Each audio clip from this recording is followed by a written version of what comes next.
एक हफ्ते से योगा कर रही हूँ, कुछ नहीं हुआ, ये सब स्कैम है। फर्स्ट ऑफ ऑल, एक हफ्ते से क्या होता है? I agree it may feel slow, but yoga does help with weight loss. Yoga works at a cellular level, which has a lasting impact. I'm 27-year-old with PCOD. Should I do yoga or opt for gym? So if you're looking only for weight loss, then yoga and gym both are effective. But for the people with PCOD, I would advise to go for yoga, as it will not only help you for weight loss but also address your hormonal imbalance and mood swings. What is yoga? Yoga is elimination of modifications of mind. It works at physical level, mental level and intellectual level. Yoga gives you real happiness which does not depend on external factors.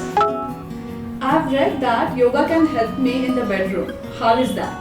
So essentially, yoga helps you to improve your flexibility. So yes, it does help you in the bedroom and other aspects of your life. Can yoga help me sleep better? Of course, that is exactly why I woke up so fresh. Doing breathing practices after a stressful day helps you calm your mind, which in turn helps you sleep better. Why do I need a professional yoga coach? Do you know that Kapalabhati is contraindicated for severe back pain? Similarly, there are many yoga practices that are contraindicated or beneficial depending on your medical condition. Hence, it is always advisable to have a professional guide. So download the HealthifyMe app today to get your professional yoga coach.